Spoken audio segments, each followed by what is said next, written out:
The Great Resignation is continuing to loom. There are more than 11 million unfilled jobs right now. We hear from businesses all over the country that it's very hard to hire people.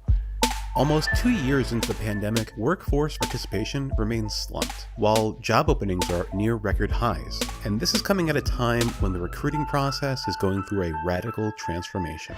Companies in the past were maybe getting dozens of applicants for a single vacancy. Now they're getting hundreds, maybe even thousands of applications. And so software has come in to automate the process of looking through all of these different candidates. If you've applied for a job in the last 5 years, you've probably been impacted by this technology. Whether it was screening your resume, making you play games to analyze your personality, making you go through some other automated system.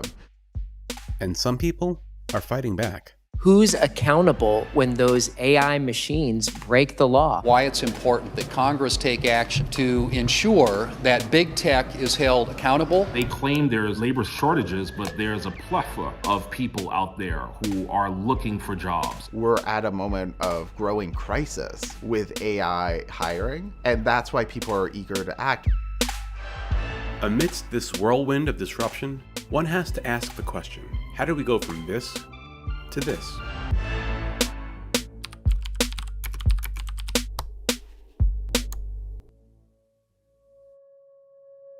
More than a decade ago, instead of just replying to a job in a newspaper, printing out hundreds of resumes and sending them out physically to companies, now you can apply to even more companies all at once by doing it over the internet. If you hate going to work and your coworkers don't respect you, hey dummy, it's probably time you need a new job. Companies now, they're getting hundreds, maybe even thousands of applications. And so software has come in to automate the process of looking through all of these different candidates, effectively using something called ATS, or applicant tracking systems. These systems effectively track different applicants, look through their resumes, and take them even potentially through the whole process. They will take candidates who are at the top, the middle, and the bottom of performers as deemed by a particular company or hiring company, and then train their systems based on those judgments, and then use that as a baseline on which to make its own automated judgments about whether someone is good or bad.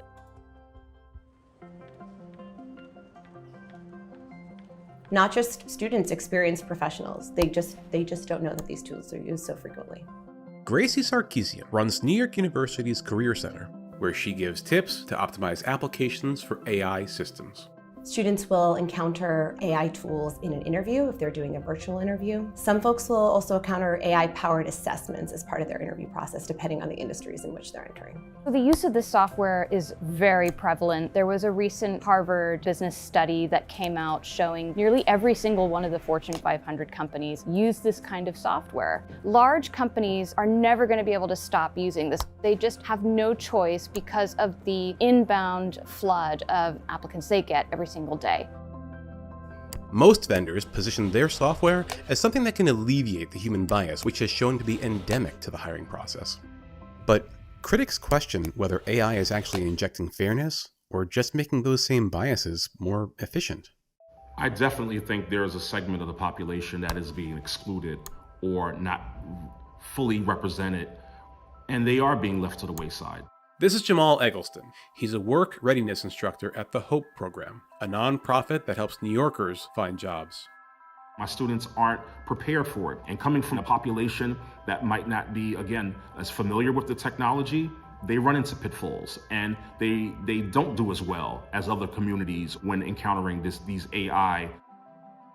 Since US companies don't have to disclose when they're using AI, many applicants are still writing resumes catered to the human eye rather than to AI. When people tell you that you should dress up your accomplishments or should use non-standard resume templates to make your resume stand out when it's in a pile of resumes, that's awful advice. The only job your resume has is to be comprehensible to the software or robot that is reading it, because that software or robot is going to decide whether or not a human ever gets their eyes on it. Ian Siegel runs ZipRecruiter, one of the dozens of AI companies which transformed the job hunt in recent years. You want to write your resume for robots, not for humans. These softwares not only review them to decide who gets passed to a human. But another thing they do is they write simple summaries of who you are for those humans so that those humans may in fact never see your actual resume. And it's not just resume screening that's changed. Initial job interviews and assessments are being automated at companies like Goldman Sachs, Delta Airlines, and Walmart. This screen may look familiar. You have a minute or two to answer questions or play an assessment game, which will determine whether or not you move on to the next round. So we decided to try out one of these systems for ourselves. Talk about a time when I was overwhelmed or stressed. I had an employee whose working style and my management style were not in sync. Right, playing the first game. It's kind of like a memorizing. 4, 6, 7. And you have to, okay, so it's like pattern recognition. Okay, maybe I'm not getting the job. I don't know how much this is going to tell about a person. What? Okay, your assessment has been submitted. Please click the button above to continue. While our tests were unscored, many companies algorithmically rank interviews based on word choice, vocal tone, and facial expression. A lot of people are missing out. A lot of people are not giving back what the interviewer is looking for because it was programmed a certain way. These things are programmed by a certain segment of the population that might not be totally inclusive or not be fully aware of how other cultures emote. I believe race is a part of it. I know it's trying to leave race out of it. I know it's trying to be not biased, but some things are inherent, even if it's unconscious. I like to call it the ghost in the machine. In a statement, HireVue said its systems are rigorously audited for adverse impact, meet all regulations, and only analyze word choice. Last year, the company announced it discontinued facial analysis, in part over bias concerns. Applicants trying to navigate this new world of hiring find themselves looking for help on social media. This is how to beat automated resume screening software. Here's how to trick the online job application. If you know how to play the game, you're actually able to stand out on top as the best candidate. One controversial strategy is copying an entire job description into your resume, hidden with white font, in order to trick the AI into picking up keywords. They won't be able to see that you have all of those qualifications and it's exactly what they have on their website because it's all white. It's eventually going to go to a human being that's going to look at that resume and say, this is ridiculous. It's not about beating the system. I think that thinking is not going to help candidates to be most successful. What helps you be most successful in the job search is to know that the world of work is always changing. There are tech vendors that help candidates optimize their resume for systems. We have a tool that we use at NYU, other universities use it, it's called VMock. Students can put their resume into the system and it will give them a score. And one of the things that it's scoring for is how likely it will be to be picked up by an ATS for a particular industry. While elite universities have access to resume optimizing tech, others may be left behind in this new world of work. There are millions of people who are being left out of the job market because hiring software is discounting them very early on the process when it scans their resumes. We have students who some had bouts with incarceration. Some of our students are college students. Some of our students are long-term workers who have been laid off because of the pandemic. And these are good people who have great experiences, who can add and become assets to a lot of these companies. For example, a person who perhaps spent some time in the military or someone who went on parental leave might have a year or two long gap in their resume. Now, if you were going to interview with a human being, you might be able to explain why that gap is there, but an algorithm doesn't necessarily see that. It just sees that between a couple of years you weren't working. A lot of times they get no response. And it's really hard because they don't know what they did wrong. They don't know if they did anything wrong. There's this term, the black box of artificial intelligence. What's happening with some of these algorithms is they might be discounting hundreds of different types of people, but even the people who create the software don't know why.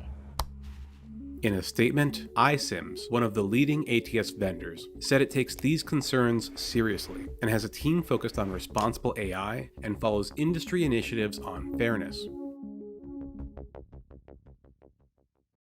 Algorithmic discrimination is difficult to prove, but it's been revealed by audits.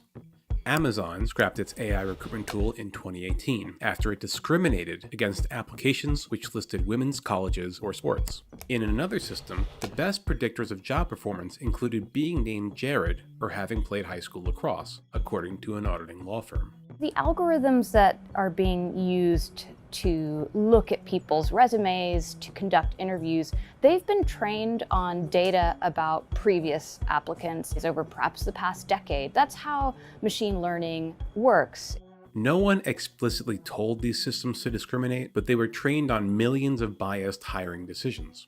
The fear with these algorithms is that you take biased data in because they're using the wisdom of the crowd, and the crowd is clearly biased, and what you're really doing is perfecting bias. That's the accusation that's been made. The reality is that when we deploy these algorithms, we as the software engineers and programmers get to make choices about what data the algorithm can and cannot use. We can say to the algorithm, you never get to see someone's name. If I tell you someone's name is Jeremy Levine, you know something about them. If I tell you somebody's name is Natasha, you know something about them.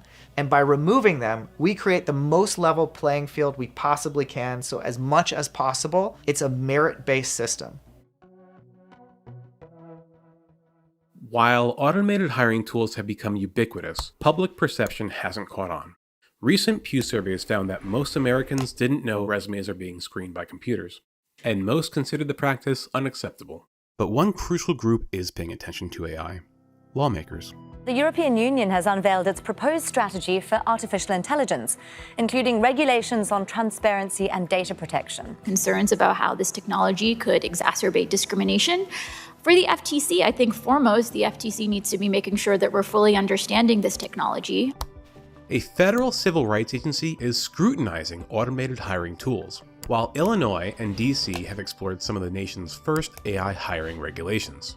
The Federal Trade Commission recently gave a message to companies using AI: hold yourself accountable, or be ready for the FTC to do it for you. In New York, we just enacted one of the first AI hiring regulations in the country. Albert Fox Kahn runs a technology advocacy group and participated in New York's task force to understand the impact of AI systems. The bill basically started off by saying, before you sell this technology, you'll have to do an audit and you'll have to tell people when this technology has been used. And when you look at what this bill did, it was regulation in name only. Having an audit can be useful, but when that audit is done by the software vendor themselves, well, that's not worth the paper it's written on. And it's absurd. But in the New York law, you can't sue. It doesn't matter how egregious the software is, it doesn't matter how biased, you don't get your day in court. And without that, none of these bills can work. In response, some of the world's largest companies like IBM and Facebook parent Meta have devised an auditing standard for AI in hiring. However, critics say that industry standards can't replace true government regulation.